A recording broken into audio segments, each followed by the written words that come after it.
Hey,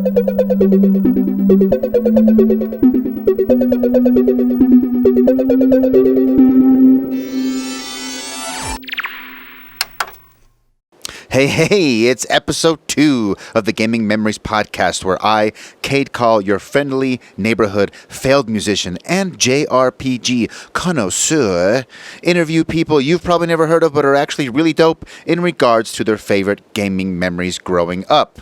On this episode of the podcast, I have UK-based artist Ben Gledhill, who goes under the name of False Tooth. He makes really hilarious political and social satire artwork in the vein of like a Rick and Morty, Family Guy, Simpsons type art style. He's super hilarious, grew up in the UK, had a lot of different experiences based on my experiences in the US, and even works at a legitimately haunted pub.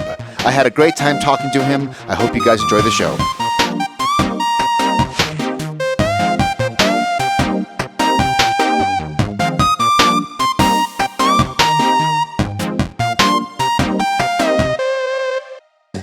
My last guest was on their phone the whole time, so put that shit on silent.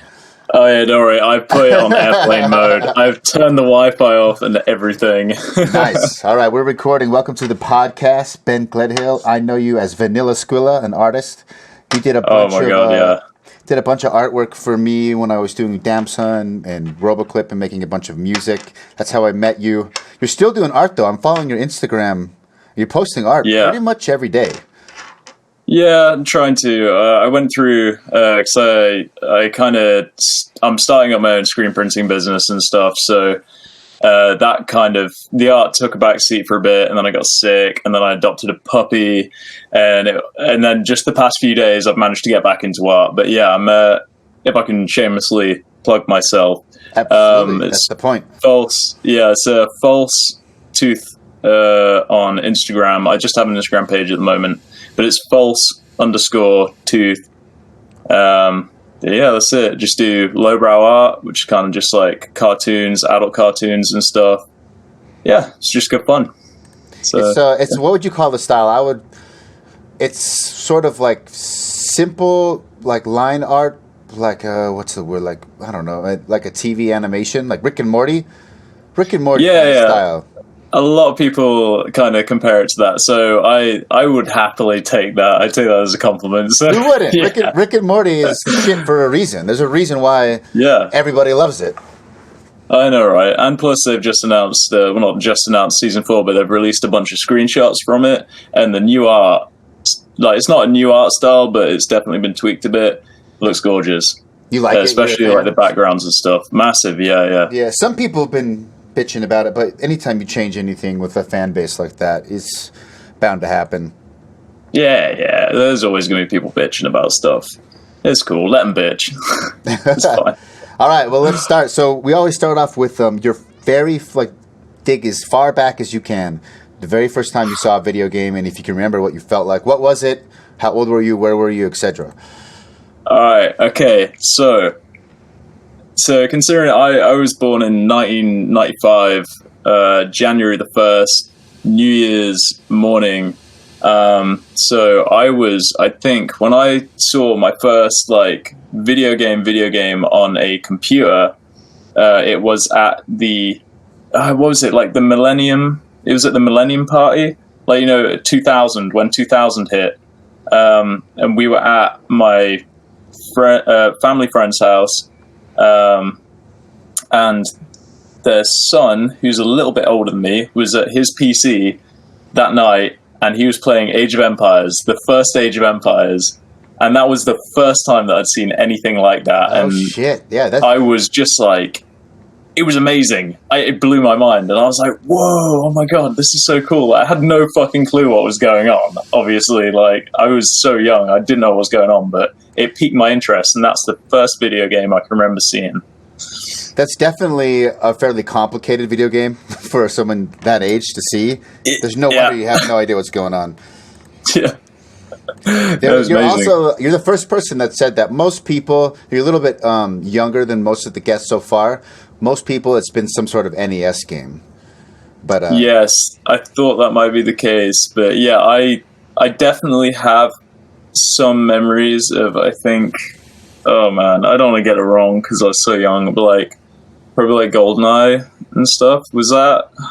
Am I thinking of something else? I can't remember. The Goldeneye, I believe, was in the 90s. Goldeneye, I forget. You're so much younger. Yeah, you're a baby. Yeah, I don't know much about them. I am. Goldeneye was released 95. So you would have been. Yeah. Hey, you're pretty young. I would have been like, just born 95. So I guess somebody must have just had it like on their console. I can remember playing that. I can remember playing that with my next door neighbor. Very vaguely though. I wasn't very good at it. I didn't understand video games back then. I was so young. Yeah. So what's the first game that you played that you had fun, you remember playing it, you knew what was going on? Oh man. You know what? I genuinely can remember around my friend's house, my friend Isaac, we used to sit around his PC when it was like dial-up connections and all that, and we would play, I saw RuneScape. That was like when we first got our PC in, like our family desktop. He was playing RuneScape and he was like, oh, you could play this on your desktop too. And I was like, what, really? I could play this? And so I immediately created an account at his house and ran back to my house and then literally played it for like 8 hours straight. And my mum was like, you need to go to bed. It's like 9 o'clock. Come on, you've been on that all day. And I was like, no, I don't want to do it. This is like my new life now. RuneScape, that was a free-to-play game, wasn't it? It didn't cost anything. Yeah, it didn't cost a thing, so that's probably why I played it so much. Is it a pay for cosmetics or a pay for win? I've never played it. So RuneScape back then, at least, I don't think you had to pay for cosmetics. There was like a membership, because some areas and quests and events and probably gear were kind of blocked off by this paywall. So if you got this membership, then you could kind of access all of that new stuff. So obviously, like the quests that were blocked off, once they got unlocked, you could then get the loot from them and stuff. So there was a paywall, but it was for the most part free. And as a kid, with putting that many hours again, did you hit the wall and get stuck and run out of things to do, or was there enough content for you to play? Yeah, I think there was enough content. I think, but I think because I was a really slow kid. I like mechanics of games and like grinding and stuff. I never got it right. And everybody else was like so far ahead of me. They were like grinding and they knew what to do. They were like researching online and stuff. I didn't get it. I was just like, oh, a goblin, I'm gonna go kill it. Oh, another goblin, I'll kill it, and I'll just grind the same shit for like hours, making no progress, just because I was enjoying slaying goblins. So I'd never really took it super seriously, but yeah, I don't know. I didn't hit the wall so much. I just kind of got a bit bored and moved on to something else, I think. That's it. I forget. So you grew up, you played games, the internet was already available. So yeah, that's interesting because a lot of people remember being young and having limited access, and if you got stuck in a game, there was nowhere to go other than trying to call your homie up or whatever. So, all right, that's actually pretty cool, but you weren't savvy enough at the time to research online and catch up. I just played it. I just enjoyed it, I guess. Yeah, I never got caught up in the whole making progress was fun, but I just enjoyed like being immersed in the world and the fact that it was like an MMO. It was like, whoa, I can like just talk to people and stuff. I didn't care. I was just enjoying myself. Nice. All right. So what's the next memory you remember? Earliest game? So after RuneScape, I guess, because I'm trying to think when I was still in like primary school, you know, when you're like, kind of like 6 onwards, 5 onwards or whatever. I think that was when PS2 was like kind of coming about. I was maybe when I was getting to like 10, when I was like 10 years old or something. I think it was like PS2 was out or something like that, and that was when I really started getting like into it because I had friends who would they'd get GTA because their parents allowed them to get it and mine wouldn't. So I'd go around theirs for like sleepovers, play GTA all night. Stuff like, what was it? What's that one with the, oh my god, the alien? You could play as an alien, and oh my god, Plays an alien. MDK. No, that's a PS1 game. A PS2 game playing as an alien. Destroy All Humans. That was it. Oh, yeah. Yeah, that I remember that. And then one of my fondest memories, I would say, that next big game and franchise that got me hooked was Timesplitters, which was the first proper FPS that I really got involved with, because it had split screen, co-op, and multiplayer with bots. So we'd just get a bunch of the guys around on a weekend, like 3 of us, and just play split screen, kill some bots, and do some challenges and stuff. That is hands down one of the best FPS games on PS2. And fight me if anybody wants to fight me on that. That's fine, because I guarantee if you played it, you would understand how addictive it is, because there's so many, when things you could unlock stuff, right? This was when EA didn't try and just cash grab everything. Things were locked, characters, levels, all locked behind challenges. You had to earn a medal of some kind to get the next character or whatever, and it was all locked behind that. And it was the most satisfying thing, getting a new character because you earned it, not because you just paid for it. Yeah. I don't know. Well, first off, you can threaten anyone to fight, because no one's going to fight you in that bathrobe. That's too intimidating. No, I'm only wearing this. There are no pajama bottoms here, man. You don't want to get in a scuffle with you. It's going to fly. It's going to fly open. Off. It's going to fly open. There's going to be a dick in your face before you know it. I remember Timesplitters 2 because of the bots. So I had played a lot of Goldeneye, but Goldeneye didn't have that functionality. So if you wanted to play multiplayer and didn't have any homies to play with, you were screwed. Whereas Timesplitters, you could, the bots. And it was so fast. It ran really good. It was so fast for a PS2 game. It ran fast in the 4-player split screen mode. You're not alone. A lot of people consider that one of the cult classics on PS2. Yeah. So it should be. Everybody should consider that a cult classic. If somebody hasn't played it, I feel sorry for you if you didn't catch it when it was out. It was the shit. Oh my god. So good. All right. So go ahead. Sorry, I was just going to say, Timesplitters 2 was great, and the first one, but then Future Perfect was amazing. I don't know if you played that. I haven't played that one. I only played the first 2. I didn't even know there was it's called Timesplitters Future Perfect? Yeah, it's, oh man. That, let's take a look. I think more than Timesplitters 2, I really got into that. I highly recommend playing that, because the variation in levels was just insane, and all the characters were incredible. Yeah, I don't know. That's it. Basically, I'm going to stop licking Timesplitters' ass now. Well, I've tried to look up some gameplay of Future Perfect, but it's not letting me skip the ad. There we go. Let's take a look at this. It looks pretty good for a PS2 game. It does. It really does. I think the fact that the graphics are obviously intentionally, the art style. Sorry, not the graphics. The art style is intentionally cartoony. It definitely helps. It ages better, much better. Yeah, definitely. Yeah, it's like Borderlands. Borderlands 2 came out, that new free DLC to prep for Borderlands 3, so I downloaded it. And I haven't played Borderlands. I'm like, that game still looks amazing because of that cartoon art style. Yeah. Yeah, because it is, it's just fun. It doesn't take itself too seriously, and I think that really helps a game. It really, really helps a game.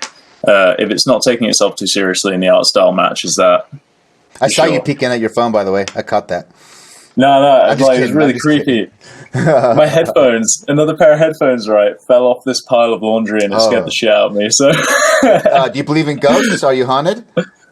I actually do believe in ghosts. I actually work at a pub that's haunted. That's creepy. Yeah. I want to go off tangent. Weird. Tell me your pub haunted stories, because I've met I did door-to-door sales for years, and I ran into 5 families. One in particular that were so nonchalant and confident, our house is haunted. And I'll get to it in a second, but I want to hear your. I want to hear that. I want to hear that for sure. Yeah, but So basically, I work at this pub called the Queen's Arms in this little village called Lear in the UK. This building is so old. I don't know how old it is, but it's mega old. And a new landlady took it over, my current boss, and she and her son have seen things going on quite often. And my bar manager, who's also one of my mates, she has seen stuff going on, heard stuff going on in there as well. So my personal experiences is I've seen a single shot measure which was placed on the bar. And my best mate was there. We were just having a couple of pints. And we were sitting at one end of the bar, and at the very other end of the bar, we saw this single shot measure. It was 25 mil, I think it was, just flew off the bar. Nobody was near it. It just went off the bar, flew to the other side of it. And both of us saw it, and we looked at each other, and we were like, did that just happen? He's like, yeah, that did just happen. And my friend, who's a skeptic, he does not believe it all. He was like, yeah, there's probably some rational explanation. There could not have been a rational explanation. This measure flew off the side. I'm not kidding. And then another time, I was working with my bar manager. She had gone to put some glasses in the back in the glass washer, and I was just standing at the end of the bar, and I saw one of the measures again was just sitting there, and it just started moving towards the edge of the shelf on its own completely. I was looking at it as it just slowly moved towards the edge of the shelf, and then it just stopped. I was what the fuck? Yeah. And then see, that's what trips me out. It's like you don't seem like a dude who lies. You don't seem like a crazy person. Look, and there's a very small amount of people that have these experiences. I knocked into this family that I was selling them an alarm with my friend. We were both selling at the same time, and they were so nonchalant, like, yeah, our house is haunted by this girl. They said they knew the name, and she's not a bad ghost. Like, she just likes to play tricks on us. She'll like turn the lights on and off while we shower, and like move stuff around, and we have like a good relationship with. And they were talking as if it was a daughter or a sister, and the kids, everybody was just, yeah, it's normal. It's not, and they were so straight about it. I was like, what? Because I've never had any sort of experiences like that, and I think there's a lot of crazy bullshit out there, people making money off. I mean, if you've ever watched any of those shows, like Ghost Hunter or whatever, it just makes you think, like, yeah, this is all bullshit. Yeah. But then every once in a while, there's someone like you. It's like, no, I saw this happen. This is straight, 100%, like, cross my heart. This all happened. I can remember it. And there are more stories from other people. They can, like... What's the most extreme story at the pub that you guys have? So my boss, Lou, and her son, Dan, and his best mate were in the pub. I think they were cleaning up after a long night, just sorting all the bar taps out and stuff, just chilling. And one of the peanut holders, like scoopers, sorry, we've got these like 2 jars of peanuts down at the very far end of the bar, which is also where that measure had like flown off that I told you about. So they were down there, right? Yeah, it's weird. It's like a little hot spot. So like these scoops were like in the jars. It was one metal one in each one. And apparently one of them just got flung straight across the room. Nobody was near it. Nobody was near this peanut jar. And this scoop just flew across the room. Everybody saw it. And everybody just saw, like, that happened. What, everybody was so chill about it. Like, if you ask any of them today, they're just like, oh yeah, that just happened.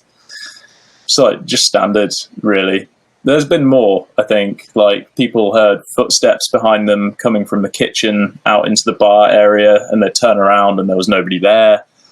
It's all legit stuff. I mean, whether it is a haunting or if it's there's some plausible explanation, I have no idea.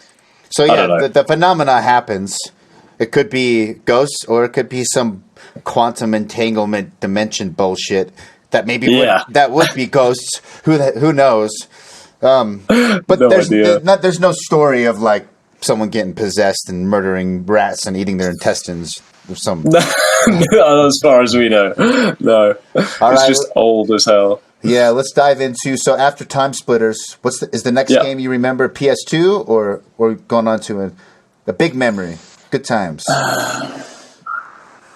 Next memory. After that, I suppose that was Dynasty Warriors. Dynasty Warriors was a big one. That was great fun because you could just run around slaying a load of dudes, I'd say. I mean, like, I really played that for like a solid month, I can remember, and I loved it. And I still will play it today if they bring out another good one, but recently there haven't been many good entries, I don't think. But yeah, Dynasty Warriors, and then after Dynasty Warriors... Do you remember which one? Because there's like 50 million. Yeah, there's so Dynasty many. Warriors. I guess like 3... and maybe 4 and 5. 3, 4, and 5, they stick in my mind. They were all kind of the same. They're all the same. Like, it's just mindless. Chop it all up. New characters and stuff. I don't know. I can remember in one of them you could get like a pet tiger or something. That was kind of cool. Have you played I think it's Switch or Wii U, the Zelda one, the Nintendo? I think it was Hyrule Warriors. Yeah. Something like that. I haven't played it. My brother has a Switch, so I don't know. I don't know if is it on Switch or is it Wii U? I think it's Switch. And I've heard it is Switch. Yeah. I've heard it's a pretty good clone, but I haven't played it either.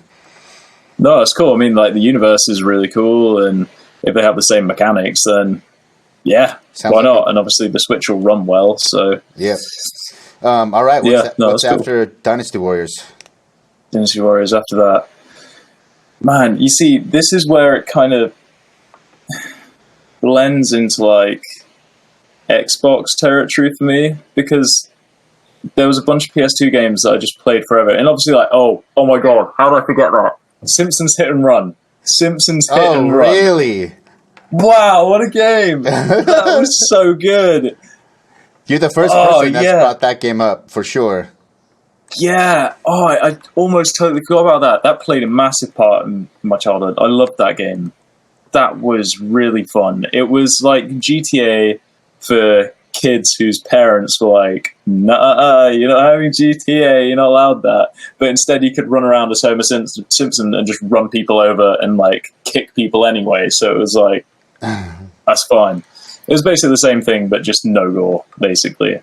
Was it pretty funny? The writing, was it good? Yeah, it was all right. It was kind of typical, like TV series or movie, film translated into video game kind of writing. It was bog standard, nothing major. Yeah, I don't know. There's a lot of references though, obviously. So I guess they were funny. Were you also a fan of the show? Is that why you liked it so much?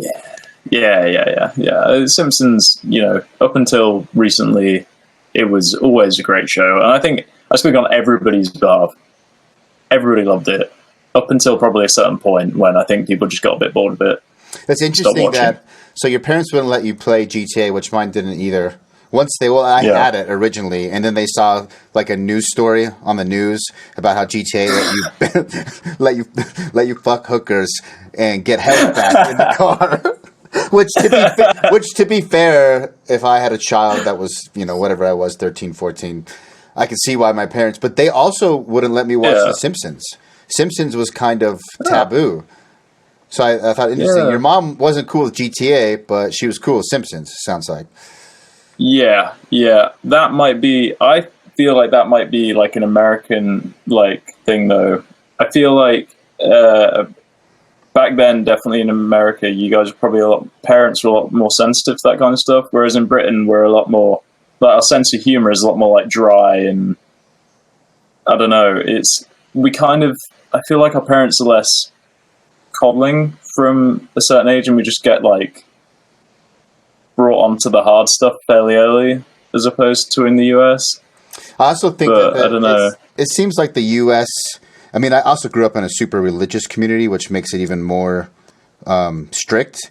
But for the U.S. in general, we're cool with violence. You can show people getting their head blown off. Sex and sexual innuendo and sexual jokes, people are really, really sensitive about. And that's what it was about The Simpsons. All right. They would show butts. That was like a big deal. Well, they show butts in that cartoon.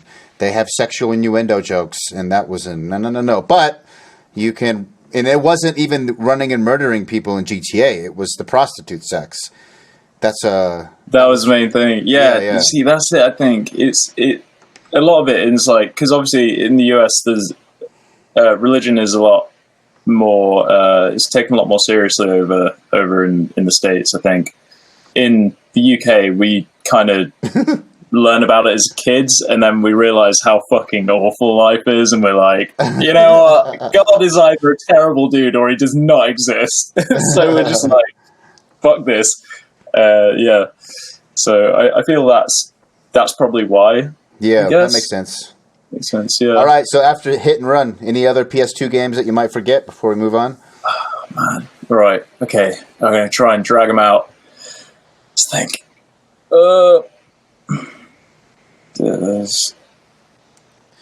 You got like a memory of PS2 eras, whether it's a game you already mentioned or not. What's the best memory? Not just the game, but memory associated with it. Hanging out with your buddies. Best memory.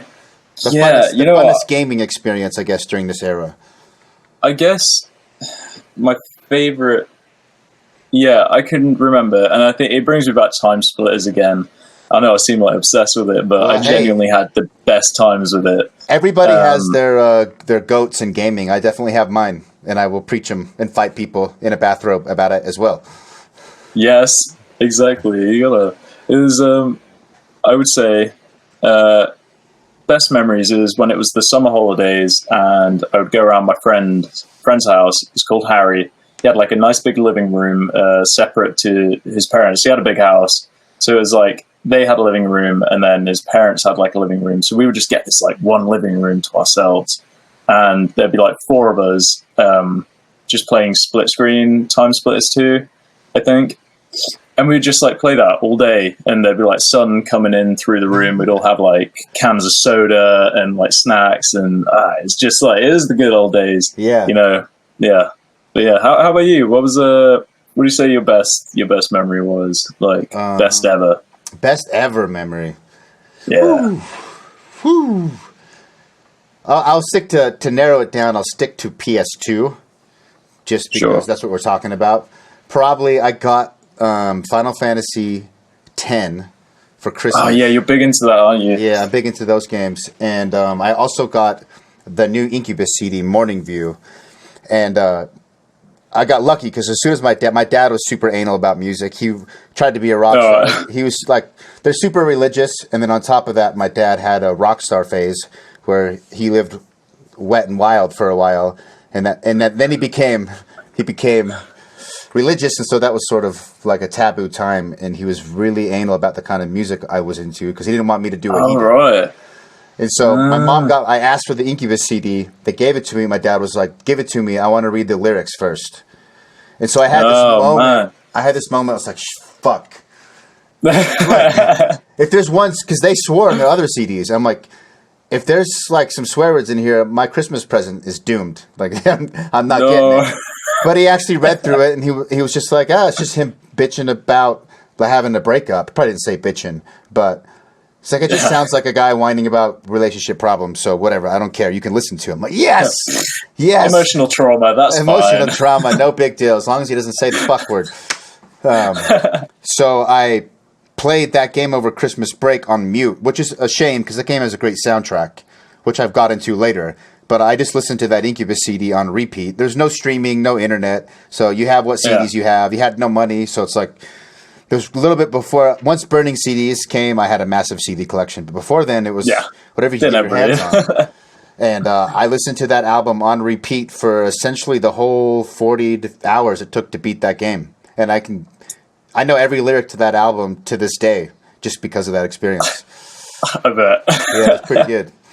That's cool. Let's move on to Xbox.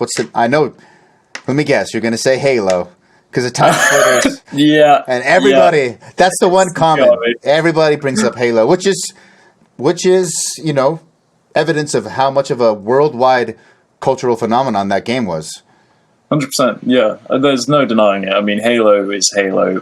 Like, Master Chief is amongst one of the most recognizable protagonists in a video game ever. Like, and that was a game incredible. that people who weren't into games played Halo. Everybody played Halo.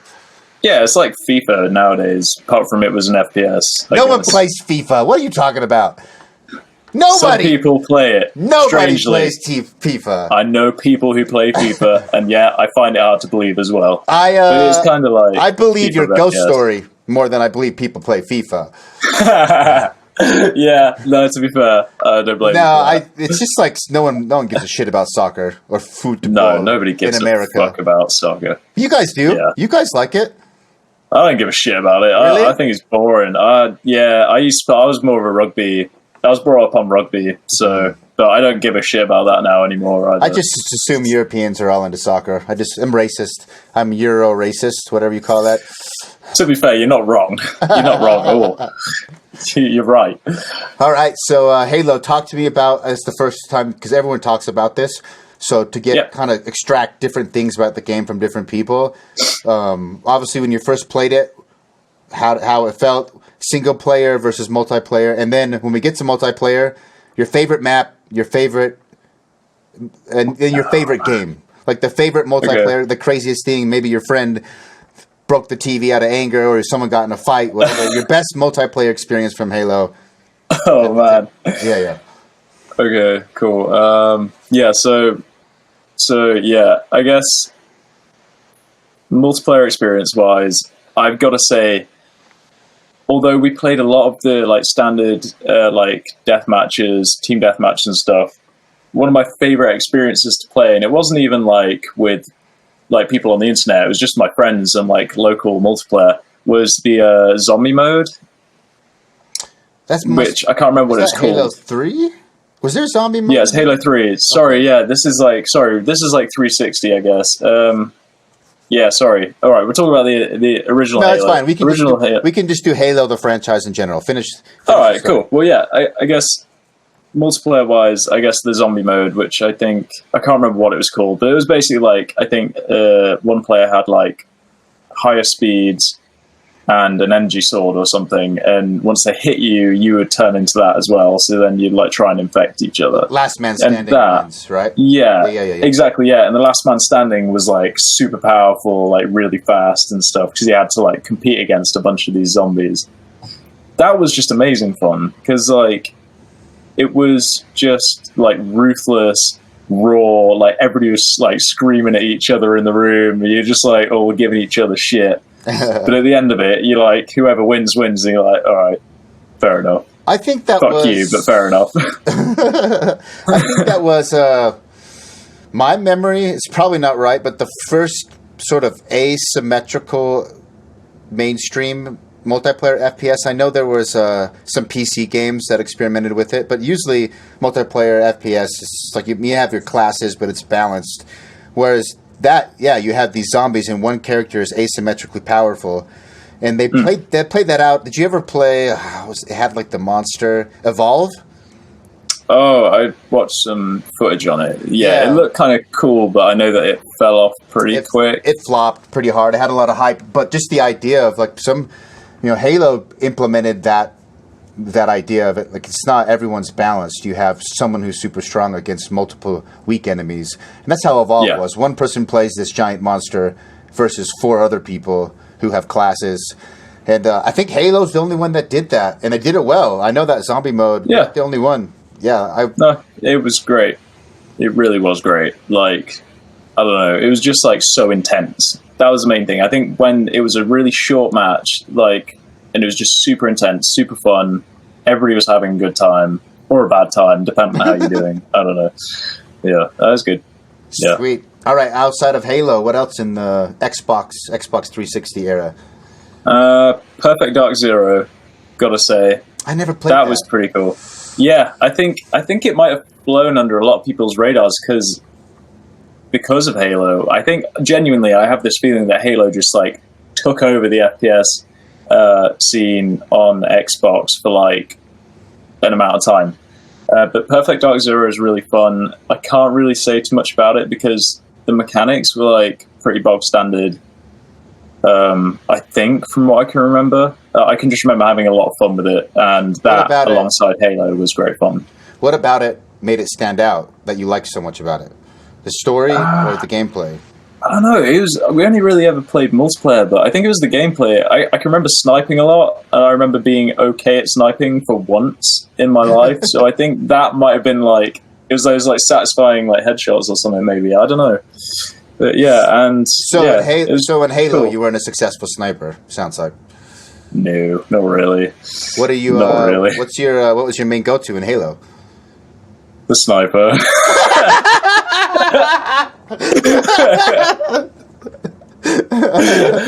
Yeah. So you're just stubborn. I don't care if I suck. Yeah, this just did it. That's pretty funny. Wasn't good. All right. Yeah. Anything else for this time period? Not really. So you didn't do PS3. You were an Xbox guy. Yeah.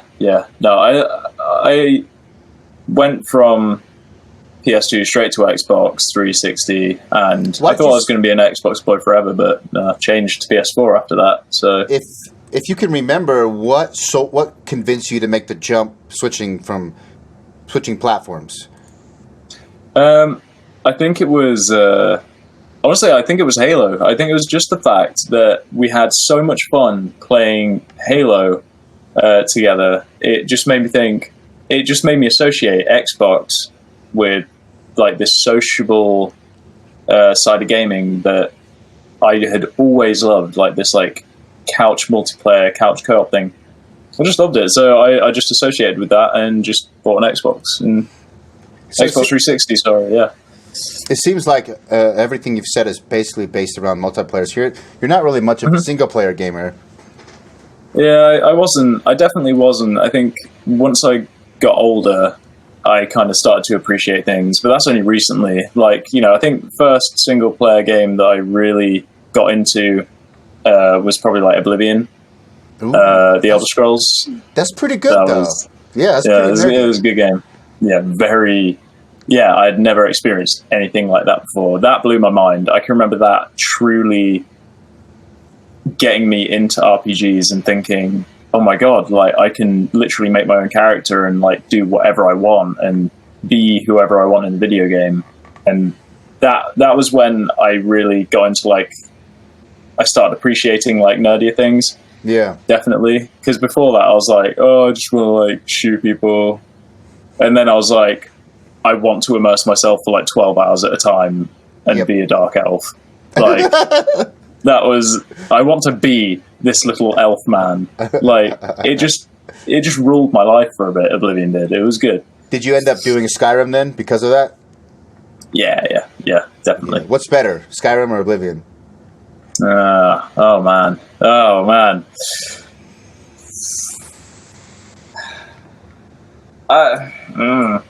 That's difficult. That's really difficult because like Oblivion's like truly like brings good nostalgia feel, and then Skyrim's just like it just looks nicer. The combat's a little bit nicer. I know that the combat system didn't really change that much, but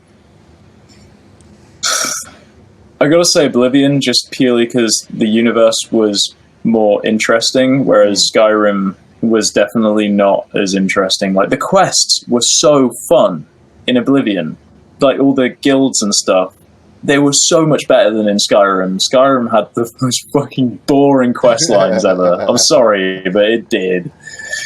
Yeah, you're probably in the minority. Most people would say Skyrim, but I've never played Oblivion. Well, I've played around with mods. I've never played it to completion, but I see a lot on forums and message boards that there's definitely a crew. There's definitely a cult little crew that's like, nah, Oblivion's the real OG. Skyrim's great, but Oblivion's where it's at. What other single player games? I'd be interested because you're mainly a multiplayer game. What other single player games manage to suck you in and capture your attention? All right, okay, I'm trying to think back. I'm really trying to think back. Is this in like the Xbox 360 era? Just any game, any single player game that managed to pull you away from multiplayer gaming and get you sucked in. Fable. Ooh. Oh wow, Fable! Yes. The Fable franchise was great because it looked really good.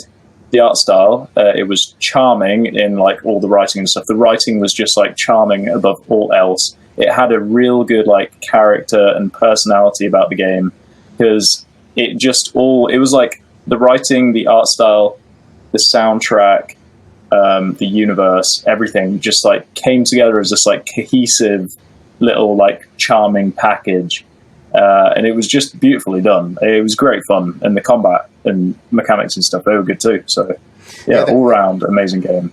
I don't know if you were involved in the hype cycle of marketing for that campaign. Do you remember any of that in some of the controversy? No, I can't remember any of that. Actually. There was so Peter. I don't know how to say his last name. It's like Monolux, Monlyneux, Monolux. He was like a primary creative director, game developer for that studio. Was Microsoft owned. It was a first party studio. I think it's called Lionhead. And Lionhead. And they came out when the marketing for that game was like, this is going to be an immersive RPG that's been unparalleled. I think one of the things they said is if you plant a tree when you're a child, that tree will be old and grow up when you're an adult, because that game starts early childhood and then you work your way up. It did not live up to all the shit that they were saying, but what it did, and that caused some controversy, but what it did do is it did have deeper kind of open world mechanics than anything at that point. Like you could flirt with people, you could get wives, you could build a base, you could like kill everybody in the town, and the town would be desolate. They had like a bunch of stuff, and that's what I remember was you couldn't really do everything the way they said you could, but you could do more than any other game at that point. And that was, I just remember fooling around like, well, what if I cheated on, what if I like have a wife, what if I want this chick? I'll just kill my wife and kill that girl's husband. And then like and I wanted to see like would the flirt mechanic still work? Like is the game smart enough to know that I killed her husband? And it wouldn't, because it would like the AI would reset whatever, and then you'd initiate the flirting, and it would go into the flirting script based off whatever her profile was, and you could win her over. And it didn't really matter that you killed the whole town or something like that. But it was still fun to sort of poke holes into the simulation and figure out like where the game would break down. It was really fun. No, you're right. That's kind of cool, actually. I thought about it like that. Yeah, just like actually trying to break the game. Yeah, because you could play good or evil, and I went. Well, I did my first playthrough, like I always take the good route, because usually games give you a little bit better overall power, like they reward you. Usually you have a split, like evil path, good path, whether it's Infamous, Fable, or all the games, the Jedi games. Usually the evil path will get you more like area of effect powers, and it'll get you more powerful quicker. But by the end game, the good build or the light build was usually had a slight edge over the chaos or the dark build. And so I'd always do the good build first, but then I did a full chaos build on Fable, and I tried to kill everything in the game. Like, I tried to murder every civilian. Eventually, they start to repopulate, and it doesn't work, because you can't, like, it won't let you kill certain NPCs that would break the game, because you need them for a quest or something like that. But you couldn't quite, I got pretty close to killing the entire population. That's impressive. Yeah. I think you might be a little bit of a psychopath. Cheating on wives, murdering a spouse, devastating an entire town, an economy, ecosystems. Basically just the destroyer of worlds. I grew up in a highly orthodox Mormon family, so I was trying to find a way to be rebellious. And the only way I could do that was in simulation video games, I suppose. That's my excuse. Or maybe I just am a psychopath, and none of you guys know it. Maybe a little bit. Who knows? We're all a little crazy. It's fine. So one more single player game that managed to rope you in. All right. Okay. All right, I'm really gonna have to dig deep. Single player game. You can even go up to recent if it's a recent one. Up to recent. Oh boy, recent stuff. Man, I'm going to sound like such a twat if I say what I've been playing, because people are going to be like, I hope it's some like anime, cheese girls, high school simulator, Japanese bullshit. No offense if you like that stuff. No, that's cool. I have nothing against that kind of stuff, but I'm actually not into that kind of stuff, to be fair. But recently, oh man, I'd say the thing that I'm playing right now, and people are going to be like, that is so shit, is actually Mad Max. And I really like it. I don't know why. What are you talking I just about? think it's pretty good. That game has a massive cult following. Yeah, no, exactly. And actually, I found out I really, really like the universe of it. So I'm pretty into like post-apocalyptic stuff. And I think the setting for that's really good. I also watched Mad Max Fury Road the other night, which I've got to say is like in my top films that I've ever watched. I love that film. It's just non-stop destruction and devastation and cars and explosions and stuff. It's amazing. And the antagonist is such a creepy fucker. And I love that. Yeah, Good. What I liked about that movie, it was obviously, it sounds like when people describe it, it's just nonstop action. And it sounds like, oh, that's a movie with no depth and no story. But what's interesting about it is it tells, I don't know if you ever played the Dark Souls series, but it tells the story in a way where you have to infer the lore of the world, and you have to infer what's going on. And there's little gaps. That's what makes him so creepy, because you're like, okay, this guy's like, he's the king of this tribe or this city, and they have like moms that like milk in the baby system, and they have this whole, obviously some sort of social structure which you can't quite figure out, but you get a little sneak peek on how their society operates. Then you have the protagonist who's like escaping, but you don't really know his backstory, but then you get a little bit. So it's not like a dumb movie. It sounds like when you say, oh, it's just chaos and destruction for a full 2 hours. Yes, it is. It is. Yeah. It's one thing that I got to say about it is they had this amazing character arc for this one character called Nuck, who's like this little, he's a soldier of the antagonist's army. And he has this character arc where he goes from like, obviously, this isn't spoiling much. It's pretty fucking obvious what happens. He goes from like evil to good. But the way that it happens throughout the whole movie, it's better than Max's character arc. He doesn't even have a fucking character arc. He's just some crazy dude who like just comes out of nowhere. He's like, he has like visions and like stuff like that. And he feels like remorse about something, and it makes him angry, and that's about it. Well, I like that because it's kind of peaking. Like, there's something here, even though he's the quote unquote protagonist. He's not really the protagonist. The protagonist of that movie is the world, in my opinion. And Max is kind of just like, he's just this guy who's trying to survive, and he's been surviving, and he's had some trauma, but you don't really know. But the point is, he's trying to survive this crazy fucking world that everything's a desert. Everyone's fighting over gas and killing each other. And there's these weird people in white, like, that scene again where they had like all the moms hooked up to the breast milk machines. Oh yeah. And I was just like, what the fuck is going on here? This is crazy. So it's messed up. Yeah, that's why I like that movie. It is. If you just want nonstop action, like I have a friend, bless his heart, he'll be on the podcast soon. Omar, he's the head of K-Swiss social media. Did the damn son with me. Oh yeah. He loves Fast and Furious. It's his favorite movie franchise ever, and that is just like kind of dumb fun. But he also loves. Yeah. He also loves Mad Max because there's an element of dumb fun to Mad Max. But I think why Mad Max is more of a cult following is under that dumb fun layer, there's actually a really intelligent lore building and world building layer that you get the double whammy. You get the dumb fun and you get to kind of nerd out a little bit. Yeah, it's perfectly balanced. It's great. How does and you don't get that lot. Is the video game lore based on the movie, or how are they connected? It's kind of difficult to tell because there's a lot of stuff in the game that talks about like plague. Like I can remember him saying, because sometimes when you discover a little piece of history, like a little relic, it's like a collectible. Max will have like a comment on it or something. Sometimes he talks about like plague and riots and economic downfalls and starvation and stuff.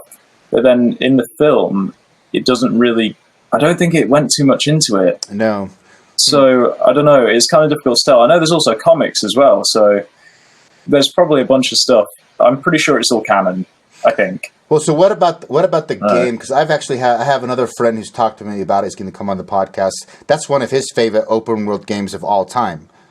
Oh, So well, I know good. people love that game. What about it was so special to you?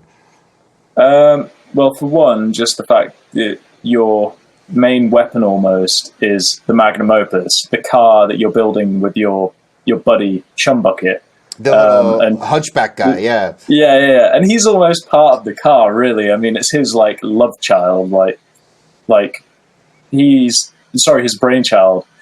So he's like building this because it's like his religious quest almost, because he has this like religion that I think he's made it, or it's like a religion in the law that he follows. But it's like just this package, the magnum opus with Chumbucket, and then when you step into it, it's like this like trifecta of like it just becomes this amazing, powerful object that can like destroy anything. Yeah. And just upgrading that is like, in any other RPG, it's like upgrading your character or something. It just works really well. It's like having a weapon that you upgrade.